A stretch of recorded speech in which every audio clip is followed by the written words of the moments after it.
షాద్ నగర్ వైపు ఉన్న మన స్వర్గసీమ వెంచర్లో ప్లాట్లు కొన్న వాళ్ళంతా సంతోషంగా ఉన్నారు.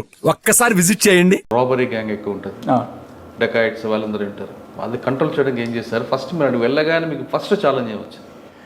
యాక్చువల్గా నేను వెళ్ళేసరికి నక్సలిజం ఆల్మోస్ట్ ఏం లేదు, ఒక ముగ్గురు మిగిలిపోయారు. అది నాట్ బిగ్ డీల్ అసలు.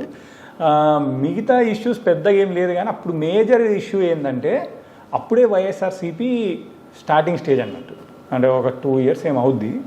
జగన్ గారి ఊపు చాలా ఎక్కువ ఉంటుంది అప్పుడు. అక్కడ ఒక ఇష్యూ ఏమైందంటే కిరణ్ కుమార్ రెడ్డి గారు నా ఎర్రగొండపాలెంలో మీటింగ్ పెడితే మీటింగ్ మొత్తం హంగామా చేసేస్తారు. ఇప్పుడు నేను వెళ్ళడానికి ఒక 4-5 months 6 months బిఫోర్. సో అది మాకు అప్పుడు టఫెస్ట్ ఛాలెంజ్ అన్నట్టు. అంటే ఏంటంటే ఈ పార్టీలు టఫ్గా ఉంది అప్పుడు. నేను వెళ్ళిన ఒక 3 monthsకే అప్పుడు ఇన్సిడెంట్ మధ్యంతరంగా వెళ్ళిపోతారు అప్పుడు కిరణ్ కుమార్ రెడ్డి గారు. సభలో గొడవ కుర్చీలు పగిలిపోయేది అంతే.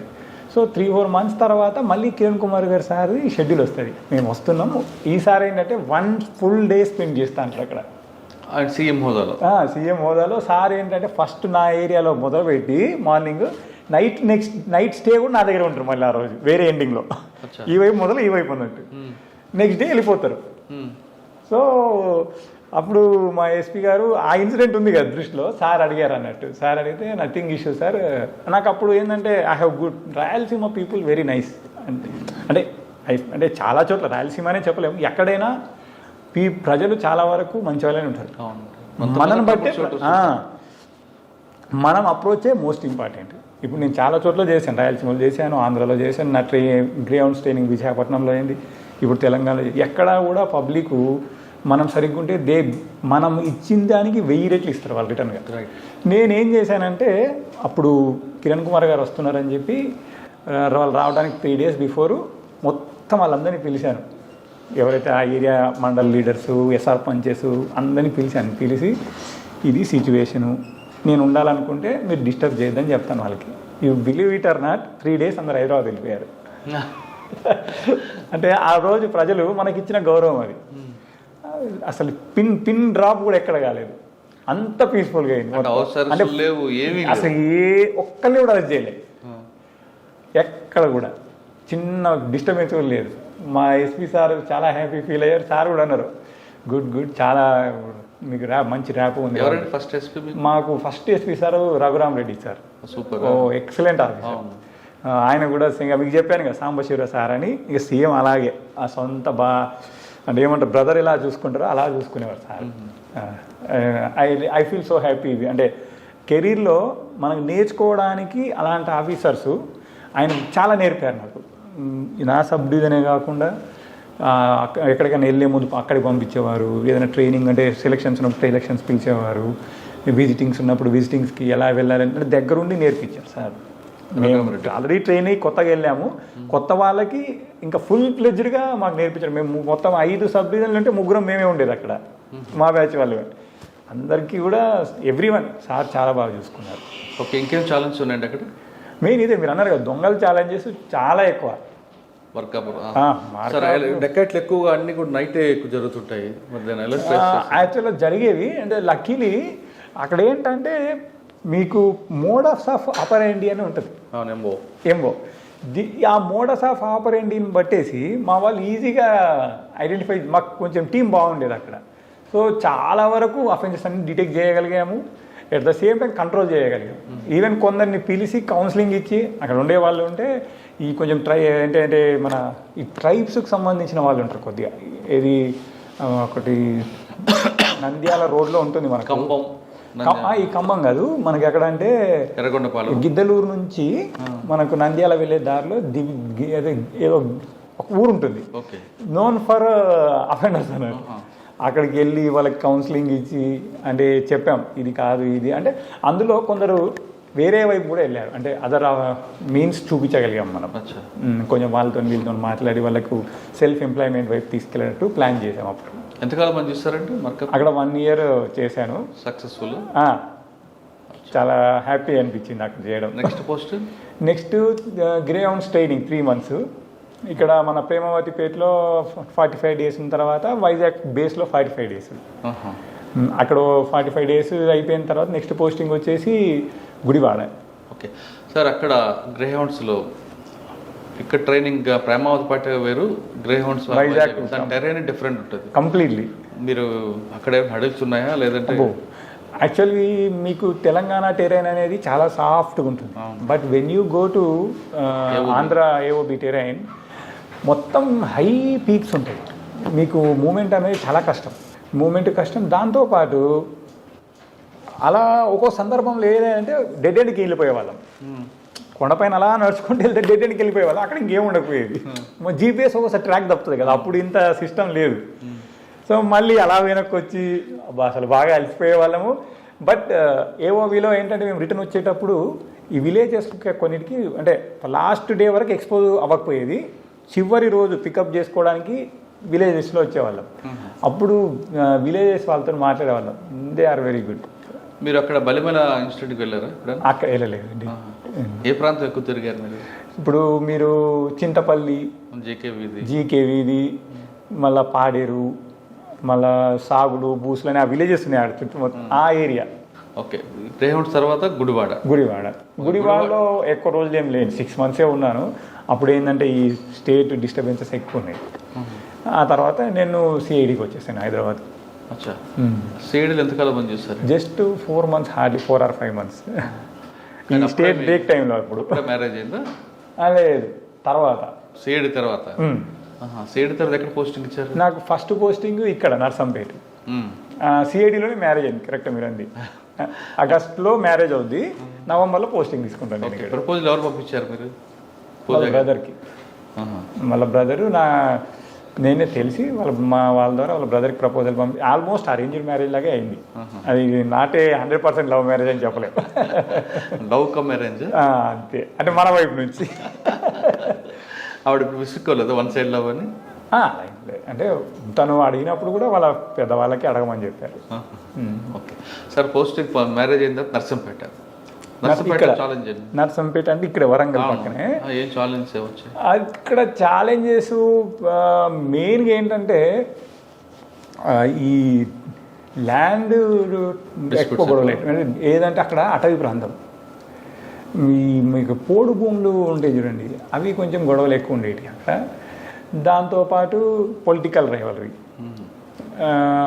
మెయిన్ ఏంటంటే అక్కడ కాంగ్రెస్ ఎమ్మెల్యే, ఇక్కడ టీఆర్ఎస్ గవర్నమెంట్ అప్పుడే రావడం, వీళ్ళు ఇంకా అవన్నీ కొంచెం డిఫరెంట్గా ఉండేవి ప్రాబ్లమ్స్ అన్నీ. బట్ అదే చెప్పాను కదా మీకు నేను, వెన్ వీఆర్ మనం ఎప్పుడైతే రైట్ సైడ్ ఉంటామో ఏ ఇష్యూలు అయినా ఆటోమేటిక్గా ప్రాబ్లమ్ సాల్వ్ అవుతాయి. అక్కడ అలా ఎమ్మెల్యే అపోజిషన్ అయినప్పటికీ వీళ్ళు కోఆపరేట్ చేసేవాళ్ళు, వీళ్ళు కోఆపరేట్ చేసేవాళ్ళు. ఎందుకంటే మనం ఎప్పుడు కూడా ఏది రైటో దానికే స్టాండ్ అయ్యేవాళ్ళం. సో ఎవరు కూడా ఎక్కడ అలిగేషన్ చేయడానికి కానీ లేకపోతే మనల్ని ఇబ్బంది పెట్టడానికి కానీ స్కోప్ ఇచ్చేది లేదు అన్నట్టు. నర్సంపేట ఎంతకాలం ఉండి? 3 years ఉన్నాను నేను. అండ్ మోస్ట్ లాంగెస్ట్ టైం నేను పనిచేసింది అక్కడే. అక్కడే చేశాను. చాలా ఉండాలి మీకు మెమరబుల్ కేసులు, డెకాయిట్లు కానీ. డెకాయిట్లు అంటే ఇప్పుడు మర్డర్ ఫర్ గెయిన్ ఒకటి ఉంటుంది నర్సంపేటలో. మర్డర్ ఫర్ గెయిన్లు నేను ఉన్నప్పుడు నర్సంపేటలో పెద్దగా ఏం జరగలేదు మర్డర్స్. అంటే స్టార్టింగ్లోనే నేను బాగా టైట్గా సెట్ చేసుకున్నాను. అంటే గుడివాళ్ళు ఉన్నప్పుడు ఒక మర్డర్ అయింది, అది నా కెరీర్లో జరిగిన ఇంట్రెస్టింగ్ మర్డర్ అదే అన్నట్టు. ఓకే. ఏంటంటే యాక్చువల్ గుడివాళ్ళు ఏమైందంటే మనకు విజయవాడ నుంచి గుడివాడకు వచ్చే దారి ఉంటుంది, రహదారి. ఆ రహదారి పైన ఒక వ్యక్తిని బైక్ పైన వస్తూ ఉంటే అసలు ఓ రకంగా చెప్పాలంటే పీస్ చేసేస్తారు తలని మొత్తం, ఇక్కడ నుంచి ఇలా కొట్టేస్తారు ఇదంతా. నేను హైదరాబాద్లో ఉంటాను, అది జరిగిందని చెప్తారు. వస్తూ డైరెక్ట్ ఇన్సిడెంట్ అక్కడికే వస్తాం. అక్కడికి వచ్చేసరికి మనకి ఏ క్లూసు ఉండవు అన్నట్టు, ఎందుకు చంపారు అనేది ఏం ఐడియా ఉండదు. తర్వాత మనం ఏంటంటే అది వివిధ మీన్స్లో ఎవరు ప్రాబ్లము అంటే ఎవరు చేసి ఉండొచ్చు ఏంటని అన్నీ చూస్తూ ఉంటాం. బట్ ఏ రకంగా చూసినా అసలు ఏం క్లూ దొరకదు మనకు. తర్వాత ఏం చేస్తామంటే ఒక 2 days తర్వాత 3 days తర్వాత చూసినప్పటికీ ఏ క్లూ రాకపోతే మళ్ళీ ఒకసారి సేమ్ మర్డర్ జరిగిన ప్లేస్కి వెళ్ళి నైట్ టైం అన్నట్టు నైట్ టైం వెళ్ళేసి అంటే వెహికల్ మూమెంట్ ఎక్కువ ఉంటుంది. నైట్ టైం వెళ్ళి మొత్తం టార్చ్ లైట్స్ పెట్టుకొని క్షుణ్ణంగా పరిశీలిస్తాం అన్నట్టు. పరిశీలిస్తే ఒక కీ దొరికిపోయి మనకు అక్కడ. ఆ కీ ఎవరిదై ఉంటుందా అని చెప్పి ఇప్పుడు మనం ఈ సస్పెక్ట్ లిస్ట్ ఒకటి పెట్టుకున్నాం, అదేంటంటే బైక్ కీ. ఆ సస్పెక్ట్ లిస్ట్ పెట్టుకొని ఎవరు ఆ టైప్ ఆఫ్ బైక్ యూజ్ చేస్తారా అని చెప్పి మొత్తం చూసిన తర్వాత అందులో కొందరు ఉన్నారు అన్నట్టు, ఒక 7 or 6 సేమ్ బైక్ యూజ్ చేస్తారు. ఫ్రేమ్ వర్క్ యూజ్ చేసి దాంట్లో ఒక్కొక్కరిని మనం టిక్ చేసుకుంటూ ఎవరై ఉండొచ్చా అని చెప్పి ఫస్ట్ లాస్ట్ దానికి 2కి మినిమైజ్ చేసాం. 2కి మినిమైజ్ చేసిన తర్వాత ఫస్ట్ చాయిస్ ఎవరిని తీసుకుందాం అని చెప్పి ఒక్కళ్ళని తీసుకొచ్చి అంటే మనకు ప్రాబబిలిటీస్ తెలుస్తాయి కదా అతనే అయ్యి ఉండడానికి అని అతను తీసుకొచ్చి మాట్లాడుతూ అతను ఫస్ట్ మా వాళ్ళు కూడా ముందు ఒకసారి పిలిపించి మాట్లాడితే ఏం చెప్పడు. ఆ రోజు మాట్లాడుతూ నేను అంటాను, మీ బైక్కి మీ దగ్గర ఉందా అని అడుగుతాను. ఫస్ట్ అడిగితే అతను నా దగ్గరే ఉంది సార్ అది ఇది అని చెప్తాడు.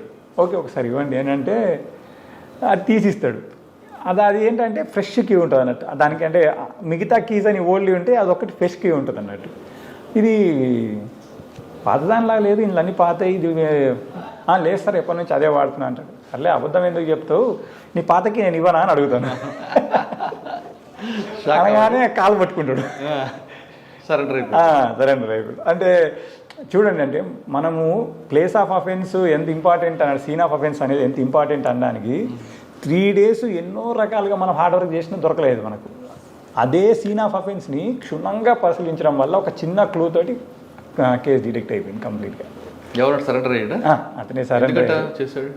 యాక్చువల్గా ఏంటంటే అక్కడ వీళ్ళ వైఫ్ తోటి వాడికి ఇల్లీగల్ ఇంటిమసీ ఉంటుంది. డిసీజ్డ్ వైఫ్ తోటి అది వాడు మనసులో గ్రడ్జ్ పెట్టుకుంటాడు. ఎలాగైనా వాడిని ఏదో చేయాలని ఎప్పటి నుంచో థింక్ చేస్తాడు. ఇంకా తట్టుకోలేకపోతాడు అన్నట్టు. చాలాసార్లు చెప్పి చూస్తాడు, బట్ దట్ ఫెలో మారకపోయేసరికి ఇంకా ఇది కాదు పరిష్కారం అని చెప్పి చంపేస్తాడు అన్నట్టు. ఈ కొబ్బరి బొండాలు చెక్క కత్తులు ఉంటాయి కదా, దాంతో నరుకుతారు. లిటరల్లీ ఆ రోజు నిన్న అంటే ఇలా పట్టుకొని లేకపోతే ఇక్కడ మాత్రం వేలాడుతుంది బాది హెడ్, అంతలా నరికారు అన్నట్టు ఒక్కడే అదే టీం టీమర్ 3 మొత్తం. వాళ్ళ బావమరుదులో 2, ఇతను ఒకతను. డిసీజ్డ్ వీడు అక్యూజ్డ్ వైఫ్తో ఇల్లీగల్ ఇంటిమేట్. ఎస్ అది అంటే మీరు అందులో చెప్పాల్సింది ఏంటంటే ఎన్నిసార్లు మనం రిపీట్గా చూస్తుంటే సీన్ ఆఫ్ అఫెన్స్లో అంత దొరుకుతుంది. అంటే అక్యూజ్డ్ అంటే అంటే మన పోలీస్లో ఒక ఓల్డ్ సామెత ఏంటంటే ప్రతి ముద్దాయి అంటే ఎవరైనా తప్పు చేసే వ్యక్తి ఏదో ఒకటి వదిలేసిపోతాడట తనకు తెలియకుండా. అది అంటే నాకు ఆ విషయంలో నిజమైంది ఒకటి నేను చూసిన కేసులు. కానీ సాధారణ కొంతమంది ఆఫీసులు ఏమంటారంటే టైం పెరుగుతుంది కొద్ది క్లూస్ పోతుంటాయి. ఎస్, అది 100%. మనము అఫెన్స్ అనేది ఎంత తొందరగా దాన్ని ఎంట పడితే అంత తొందరగా డిటెక్ట్ అవుతుంది. If you lose the time it will become complication. అది ఇంకా లాస్ట్కి అదేమంటారు కోల్డ్ స్టోరేజ్కి వెళ్ళిపోయే పరిస్థితి వస్తుంది. ఇక్కడ మీకు నర్సంపేటలో ఏమైనా దొరకలేదా? మర్డర్ ఫర్ కాదు కానీ వేరే మంచి మర్డర్ ఫర్ అంటే ఇక్కడ కొంచెం ఇవి ఉండేటి ఏంటి మన ఈ చిల్లర మావోయిస్ట్ కాకుండా అది ఏమంటారు మనకు జనశక్తి అని అలాంటి ఎన్డీ అంటారు, న్యూ డెమోక్రసీకి సంబంధించిన ఈ దళాలు ఉండేవి అన్నట్టు. ఆడు విక్రమ్ అని ఒకడు ఉంటే ఒకసారి వాడిని పట్టుకొచ్చాము, ఇంకోసారి ఏదో ఈ వెపన్స్ పట్టుకొని ఉన్నారంటే అక్కడ కొందరు డిఫరెంట్ టైప్ వెపన్స్ సీజ్ చేసాము, వాళ్ళని పట్టుకోవడం జరిగింది. కానీ అక్కడ క్రైమ్ నేచర్ ఏదండి నర్సంపేటలో? క్రైమ్ నేచర్ స్పెసిఫిక్ క్రైమ్ ఏమి ఉండదు అక్కడ. అంటే ఒకప్పుడు గాంజా ఉండేది, మేము ఉన్నప్పుడు కూడా చాలా చిన్న మొత్తం గాంజా. రెండోది ఏంటంటే మెయిన్గా మేము టార్గెట్ చేసింది అక్కడ ఈ గుడుంబ విపరీతం అన్నట్టు. నర్సంపేట అనేది ఎక్కువ తాండాలు ఉంటాయి, ఈ నెక్కొండ ప్లేస్, ఇక్కడ వచ్చేసి దుగ్గొండి మండలము ప్లేస్, అటు చెన్నరావుపేట అని ఉంటుంది, ఇటు ఖానాపూర్, అవన్నీ ఏంటంటే పాపం ట్రైబల్స్ ఉంటారు, వాళ్ళకి అది గుడ్డా బేడా అనేది దే డోంట్ నో. సో మేము ఉన్నప్పుడు ఏంటంటే ఫస్ట్ నేను మొదలుపెట్టింది అదే. లక్కీలీ నాకు ఎస్ఐస్ సిఐస్ కూడా బాగా సపోర్టివ్గా దొరికారు. అదే టైంలో మాకు అంటే గవర్నమెంట్ కూడా తెలంగాణ గవర్నమెంట్ అప్పుడే రావడము, కేసీఆర్ గారు ఏం చేశారంటే దీన్ని మనం పూర్తిగా ఎరాడికేట్ చేయాలి, వీళ్ళకి మనము ఏదో ఒక సోర్స్ అదర్ చూపించాలని చెప్పడము. ఇక్కడ జిల్లా కలెక్టర్గా వాకటి కరుణా మేడం గారు ఉండే, దాదాపు ఐ రిమెంబర్ ఈ రోజు కూడా 264 ఫ్యామిలీస్కి సమ్ అదర్ మీన్స్ చూపించి we have complete tried to eradicate. అంటే 100% ఎరాడికేషన్ చేసామని మేము చెప్పలేను, but I can say 92-95% we have done it. But చాలామంది బెల్లం అమ్మే వాళ్ళని అంటే ఎవరైతే దీనికి ముడి సరుకు అమ్మే వాళ్ళు ఉన్నారో అంటే క్రష్డ్ అని చెప్పొచ్చు రకంగా కేసెస్ పెట్టేసి ఇంకా అమ్మితే మీరు చాలా ఇబ్బంది పడతారు. మీరు ఒకవేళ మీరు నిజంగా కిరాణా షాపులు అంటే కేజీ 2 కేజీలు తీసుకెళ్తారు, కానీ ఈ కేజీలు తీసుకెళ్ళేవాడు కిరాణా ఇంట్లో ఏం చేసుకుంటారు?